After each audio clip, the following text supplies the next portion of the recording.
అత్యాధునిక టెక్నాలజీతో నడుము మరియు వెన్నునొప్పికి treatment. Tejas spine care, Somajiguda, Sainikpuri, Gachibowli. నమస్తే, నేను Keshav. Welcome to Suman TV.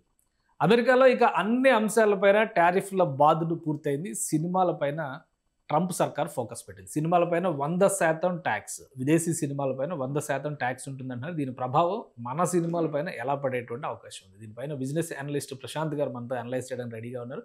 Prashanth గారు నమస్తే. నమస్తే కేశవ్ గారు. 100% ట్యాక్స్ అంటున్నారు. ఇప్పటివరకు అన్ని సెగ్మెంట్స్ అయిపోయినాయి, మ్యానుఫ్యాక్చరింగ్ ఇండస్ట్రీస్ అన్నీ అయిపోయినాయి, ఎంటర్టైన్మెంట్ మీదకి వచ్చింది.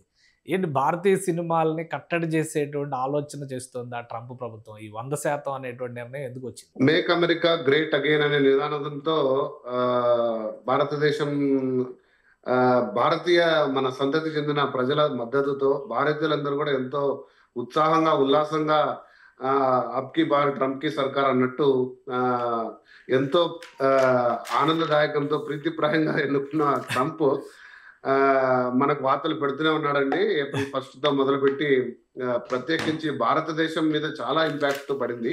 దాదాపు ప్రతి వస్తువు ఈరోజు అమెరికాకి భారత్ నుంచి ఎక్స్పోర్ట్ అవుతున్న ప్రతి వస్తువు 50% అదనంగా టారిఫ్ ఆల్రెడీ పెట్టేశారు. అన్ని సెగ్మెంట్లని వదిలిపెట్టలేదు. రీసెంట్లీ మనము చూసాము, ఫార్మా ఇండస్ట్రీ మీద కూడా 100% ట్యాక్స్ వేయడం జరిగింది. సో వీటన్నిటి ఇంపాక్ట్ ఖచ్చితంగా ఉంటుంది. బట్ ఒక సెగ్మెంట్ వైపు మనం కూడా ఆలోచించిన ఒక సెగ్మెంట్ ని చూశారు. ఎందుకంటే చాలా మంది ఇండియన్స్ కి తెలియదు, కేవలం ఇండియన్ మూవీస్ అక్కడ ఎంటర్టైన్మెంట్ సెగ్మెంట్ లో దాదాపుగా last year to one year లోనే 100 మిలియన్ అబౌవ్ మనకు టర్న్ ఓవర్ వచ్చిన సందర్భం ఉందండి. సో అమెరికాలో ఇంత పెద్ద ఇన్కమ్ సోర్స్ ని ట్రంప్ వదిలి పెడతాడని మనం అందరం కూడా ఆశించడం తప్పే. సో అది ఒక కారణము. ప్లస్ దాదాపు ఈరోజు మీకు తెలిసే ఉంది, హాలీవుడ్ ఎంత పెద్ద మార్కెట్ అంటే ప్రపంచవ్యాప్తంగా వారి బడ్జెట్ తో సమానంగా కానీ వారి ఇంపాక్ట్ కానీ ఎవరు దగ్గరికి రారు. అటువంటి హాలీవుడ్ నిర్మాణం ఉన్న అమెరికాలో దాదాపుగా 7% ఇండియన్ మూవీస్ షేర్ వచ్చేసింది. అంటే ఇక వాటి ఇంపాక్ట్ ఎంత ఉందో మీరు చూడొచ్చు. అందులోనూ దాంట్లో టాప్ 4 తీసుకుంటే ఫస్ట్ మన తెలుగే ఉందండి.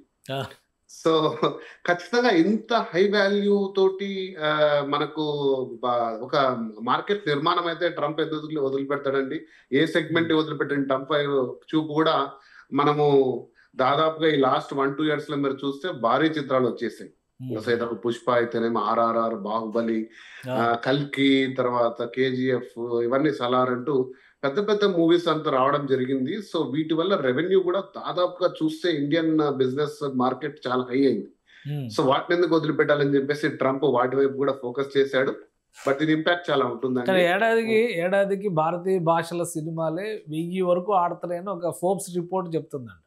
100% కెనడాలో, అమెరికాలో కలిపి అంత బిజినెస్. అంటే నంబర్ ఆఫ్ మూవీస్ జనరల్ ఏంటంటే ఒక కమ్యూనిటీస్ పరంగా తెలుగు వాళ్ళు ఎక్కడ ఉంటే అక్కడ తెలుగు సినిమాలు, బెంగాలీస్ ఎక్కడ ఉంటే అక్కడ బెంగాలీ సినిమా, ఇట్లా ఆడడం సహజంగా కనిపించవచ్చు. కానీ ఈ స్థాయిలో మార్కెట్ అంటే డబ్బు ఉండేటువంటి పొటెన్షియాలిటీ ఉన్న ఇండస్ట్రీగా చూడొచ్చా మనం అక్కడ? ఎందుకంటే ఉత్పాదకమైనటువంటి వస్తువులపైనే 50% ట్యాక్స్ అన్నారు, కానీ సినిమా మీద ఏకంగా 100% ట్యాక్స్ అంటున్నారు. సో ఇది వినోదం మరింత భారం అయ్యేటువంటి అవకాశం ఉంటుందా అమెరికన్స్కి? ఖచ్చితంగా అండి. సో 3 సంవత్సరాల క్రితం మనం చూసుకుంటే ఒక సినిమా తీయాలనుకుంటే అది చిన్న కానీ పెద్ద కానీ మధ్య తరహా సినిమా తీసుకుంటే ఒక మార్కెట్ ని స్టడీ చేసుకుంటే ఏ భాషలో ఆ భాషలో ఒక హీరోకున్న మార్కెట్ స్టడీ చేసేవాడు. ఒక 3 సంవత్సరాలుగా దాని గోడలన్నీ చెరిగిపోయి పాన్ ఇండియా అంటూ వచ్చేసింది. Movies pan India.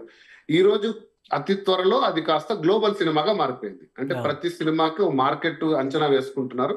So cinema నిర్మాణం మొదలు పెట్టేప్పుడే దీని మార్కెట్ అంచనా వేసుకుంటే ఖచ్చితంగా US మార్కెట్ ని ప్రధానంగా అంచనా వేసుకుని సినిమాలు తీస్తున్నారు. సో వాటికి ఉదాహరణ మనం తీసుకుంటే రీసెంట్ గా రిలీజ్ అయిన ఓజీ ప్రీ రిలీజ్ బిజినెస్ అంటే టికెట్ ముందే ఖరీదై గ్యారంటీగా ప్రేక్షకుడు చూస్తాడు అన్న బిజినెస్ $3 billion కి చేరిందండి.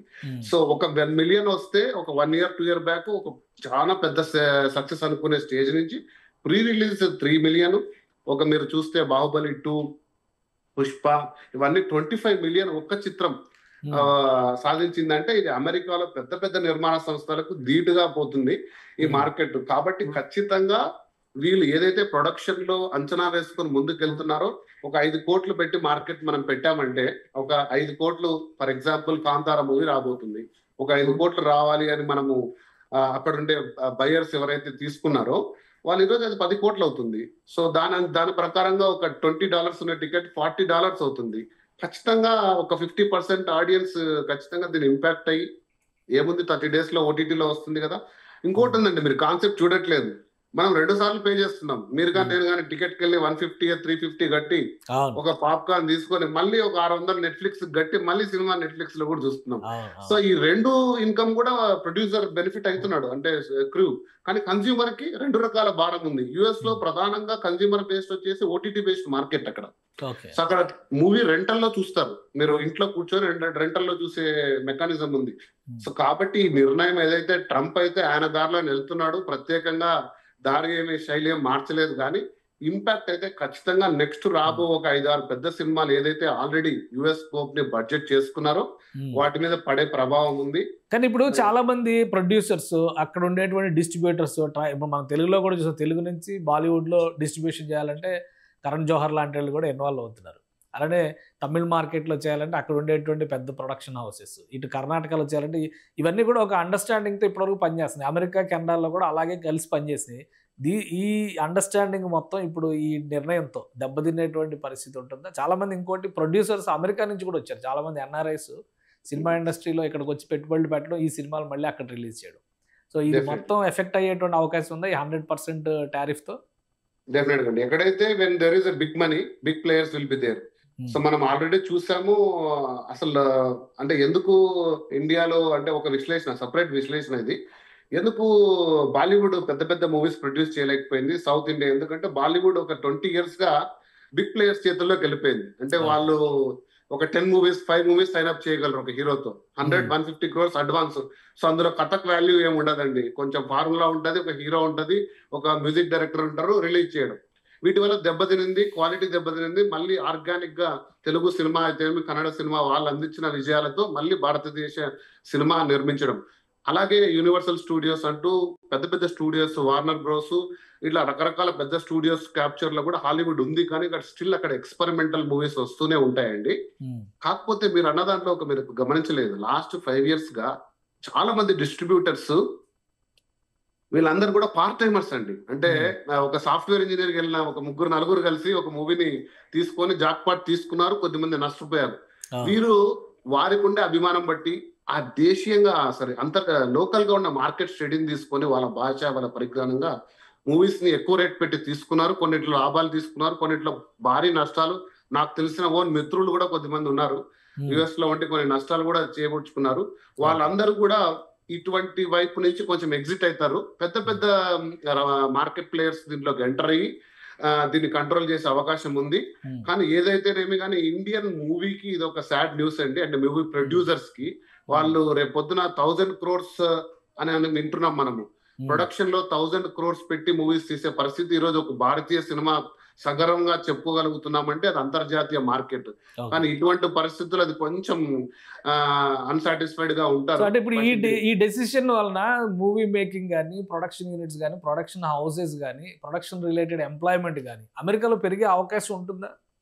డెఫినెట్ గా. అదే ఇప్పుడు ట్రంప్ ప్రతిదానికి చేసేది ఏంటంటే, మాగాలో ఒక కాన్సెప్ట్ ఏంటంటే, మీరు ఫార్మాలో చూశారు 100% టారిఫ్. మీరు ఖచ్చితంగా బ్రాండెడ్ ప్రోడక్ట్ ఇక్కడ ఉండే పేటెంట్ వాడుకొని మీరు దాన్ని తీసుకొని బ్రాండ్ చేసి పంపిస్తున్నారంటే 100%, లేదా మీరు ఇక్కడ దానికి సంబంధించిన R&D కానీ దానికి సంబంధించిన సెగ్మెంట్ అమెరికాలో మీరు ఏమైనా పెట్టుకుంటే దాని మీద మనకు రిడక్షన్ ఉంటుంది. అలాగనే ఇండియన్ మూవీస్ కూడా అక్కడ వెళ్ళి ఏమన్నా ప్రొడక్షన్ హౌసెస్ లో భాగం తీసుకోనో అమెరికా ఎంప్లాయీస్ కి లాభం చేకూర్చే వ్యవహారం ఉంటే ఖచ్చితంగా కన్సిడర్ చేసే అవకాశం ఉంటుందని అనుకుంటున్నాను. బట్ అంత పెద్ద ప్రొడక్షన్ హౌసెస్ మనకు వెళ్ళి తీసే సినిమాలు పర్సంటేజెస్ చాలా చాలా తక్కువ. బట్ నార్మల్ మూవీస్ అన్ని కూడా ఇంపాక్ట్ అయ్యే అవకాశం ఉంటుంది. రైట్ సార్, థ్యాంక్ యూ విశ్లేషణ అందించినందుకు. ఇది అమెరికాలో ప్రభుత్వం తీసుకున్నటువంటి నిర్ణయం, 100% ఫారిన్ మూవీస్ పైన సుంకాలు విధించాలనేటువంటి నిర్ణయం భారతీయ సినిమాకి ఖచ్చితంగా ఒక దుర్వార్తగానే చూడాల్సి ఉంటుందని ప్రశాంత్ గారు చెప్తున్నారు. ఇక ఇక్కడ ప్రొడక్షన్ ప్లస్ డిస్ట్రిబ్యూషన్, అలానే సినిమా టెక్నీషియన్స్కి సంబంధించినటువంటి రంగాల్లో సమూలమైన మార్పులు రావడానికి కూడా అవకాశం ఉంటుందని ఆయన విశ్లేషిస్తున్నారు. ఇది స్పెషల్ డిస్కషన్. Keep watching.